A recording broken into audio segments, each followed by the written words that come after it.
৯ October মহাষষ্ঠীর তিথিতে বাঙালি সনাতন ধর্মাবলম্বীদের বৃহৎ ধর্মীয় উৎসব শারদীয় দুর্গাপূজার মূল আনুষ্ঠানিকতা শুরু হবে। মহাসপ্তমী, মহা অষ্টমী ও মহানবমী শেষে ১৩ অক্টোবর বিজয়া দশমীতে প্রতিমা বিসর্জনের মধ্য দিয়ে শেষ হবে এই ধর্মীয় উৎসব।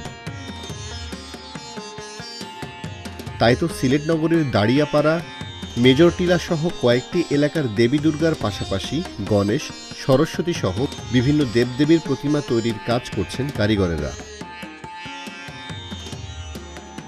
একদিকে চলছে প্রতিমার শেষ পর্যায়ের ফিনিশিং, অন্যদিকে কারিগররা রং তুলির আঁচড়ে দেবী দুর্গাকে দিচ্ছেন মোহনীয় রূপ।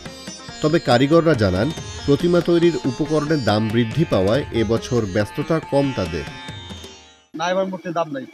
এবার মনে করেন আপনার পরিশ্রম আর খাটনি আন্দাজে মূর্তির দাম অনেক কম। কারিগরে বিল টিল দেওয়া তেমন একটাই থাকে না, কোনোরকম আর কি। আগের তুলনায় জিনিসপত্রের দাম এখন বর্তমান বেশি। আগে যেটা 30 টাকা কিনে রাখছিল, এখন এটা বর্তমানে 50 টাকা 60 টাকা কিনে লাগে। এখানে শিখছি কাজ, এখানে করুন লাগে আর কি। এবার বানাইছি 18টা, এবার হলো 16টা। এবার 2টা কম বানাইছি। একের খরচ তো একের পর্যাপ্ত পরিমাণ বেশি, কিন্তু মূর্তির দাম কম।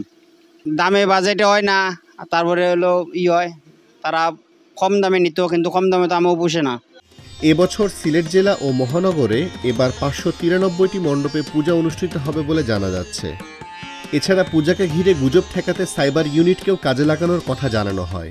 পোশাকে, সাদা পোশাকে, তাছাড়া আমাদের যারা স্পেশালাইজ টিম আছে তারাও এটা নিয়ে কাজ করছে। CRT, crisis response team. আমরা মনে করি এখানে আতঙ্কিত হওয়ার কিছু নেই। সিলেট মহানগরী একটা পূর্ণ নগরী, সিলেট পুরাটাই আমরা জানি যে এখানে রাজনৈতিক যে সহমর্মিতা এবং সৌহার্দ্যপূর্ণ পরিবেশ বিরাজ করছে। এখানে মানুষজন সকলেই একে অপরের প্রতি শ্রদ্ধাশীল। অতএব এখানে আমরা বিশ্বাস করি এখানে কোনো রকম অপ্রীতিকর ঘটনা ঘটার সম্ভাবনা নাই। তারপরেও আমরা সর্বাত্মকভাবে প্রতিমা তৈরি থেকে শুরু করে প্রতিমা বিসর্জন পর্যন্ত আমরা সর্বাত্মক আমাদের প্রস্তুতি আছে এবং এ বিষয়ে আমরা সবাই সতর্ক আছি। এদিকে ধর্মীয় সম্প্রীতির নগর সিলেটে প্রতি বছরের মতো এবারও দুর্গাপূজা নির্বিঘ্নে উৎসবমুখর পরিবেশে অনুষ্ঠিত হবে, এমনটাই প্রত্যাশা সবার।